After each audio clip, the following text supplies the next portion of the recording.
Zane Clodfelter with Otters TV here with a former Evansville broadcaster, or at least former Otters broadcaster, Jevin Redman, now the voice of the Purple Aces, of course, on Learfield IMG College. I got all those in, right? You did, you got it right. So back at Bosse Field, does this bring up any memories for you just from that magical 2016 season that you were behind the microphone for? Yeah, it does a little bit. Walking in, I was, you kind of lose track of time over the course of years after you graduate college and start working, but it has been 4 years since they won the Frontier League Championship in 2016. But you asked me to come out and do this, so I started looking back at that 2016 season a little bit and some of the names that looked familiar, but it was really a fun group to watch. I thought it was a very well put together team. I thought Andy did a nice job with balancing some veteran leadership and also throwing in some younger pieces with that team.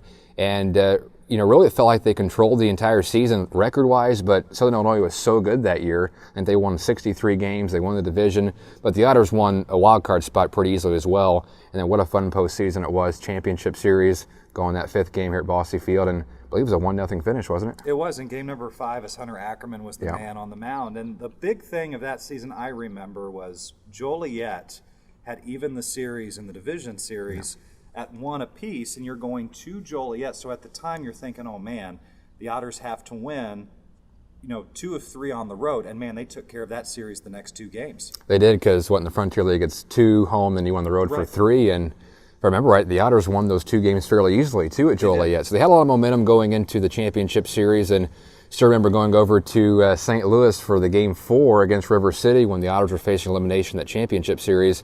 Won that, and he felt pretty good coming back, and didn't think it'd be a 1-0 finish, but as you mentioned, got a good pitching performance, and everything kind of clicked that night. Yeah, that Monday night too. I know Monday night games in the Frontier League are extremely rare, but because of the length of the season and to the postseason, having that game 5 on a Monday night, that crowd like that, the crowd might have been, I think, 2,200 announced, but they were intense and they were into it. I remember it going lightning quick. It was a 1-0 game. Both teams were making defensive plays. I remember Rolando Gomez made a really good play short late in the game that I think saved a run or prevented a scoring opportunity, and you mentioned the good pitching performance, so that was a really fun night. You aren't a stranger to Bosse Field, though, because you grew up in the tri-state area, and obviously when the Otters aren't playing and in the springtime, this field is utilized for high school baseball. You're from nearby Mount Vernon. Do you have a memory of playing for the Wildcats on this field? I do a little bit. So we always played Wrights here at Bosse Field, and then a couple of years we played Mater Dei as well. When we played Wrights, it was always early April, so my memories are it was very cold when we played here at Bosse Field, because we always played it was the second game of the night at 7:30. And temperatures are always in like the upper 40s. So when I think of Bosse Field playing there, I think of cold temperatures, but just always, it was a special opportunity to play here as a high school athlete with the history of Bosse Field. And then even young in my broadcasting career, I remember coming out here, I think it was my sophomore year in college, broadcasting the sectionals, Class 4A sectionals, with North and Castle and all the Evansville schools for Dan Gursky on the ESPN station. So I have memories here broadcasting as well as playing.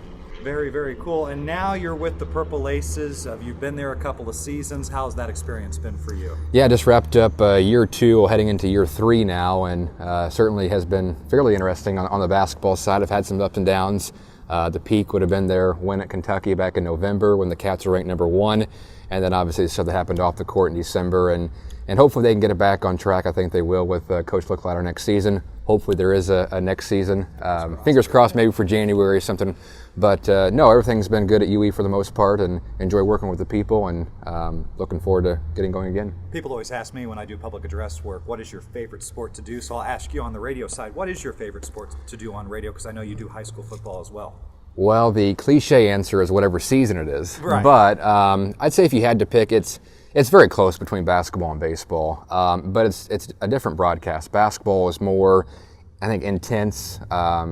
You have more play-by-play, faster pace. Baseball is more sort of conversational. You can kick back and remember doing the games with Bill out here at Bosse Field and allow him to tell stories and just strategy of the game, where basketball is more so just trying to keep up with the action. So I really enjoy the intense aspect of basketball. Baseball, the relaxing conversational feel. And honestly, football is a sport that, I'll be honest, don't know as much about as far as strategy to the game and like I do with basketball and baseball, but football has become a lot of fun to do. I've done some high school games in the area, did college for a year, but I would say if I had to pick one, it would be basketball. Really? Okay. Yeah. Well, very, very interesting, even though you won a championship with us, though, in baseball. Am I allowed to say basketball while we're doing this in a baseball stadium? Is that okay?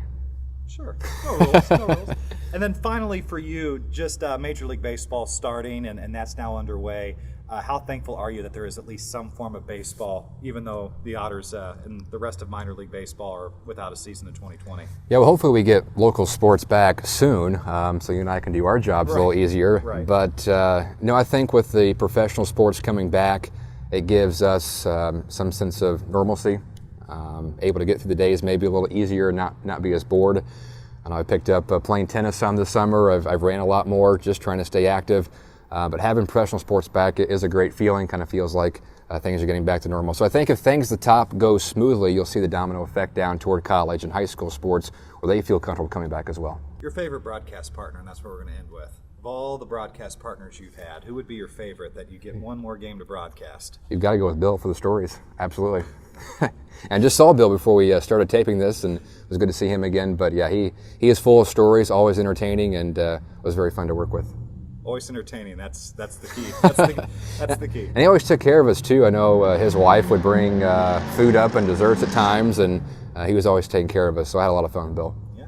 Well, we had a lot of fun that 2016 season, and yeah, you need to come back and do another season for us on radio so we can win another title, right? Well, there was a little string where no matter who I was broadcasting for, they were winning championships. My first 3 or 4 years doing games, USI won a national championship. You had the Otters win a Frontier League championship. Then I went to Western Kentucky, and the women's basketball team won the conference tournament to make the NCAA tournament. So hopefully I can bring some of that winning luck maybe to UE next season. Just bring luck in general to the sports world so we can get back to work like he said. So fingers crossed. It was good catching up. He's Jevin Redman, former Evansville Otters radio broadcaster and the current voice of the Purple Aces. I'm Zane Clodfelter, and this has been Otters TV.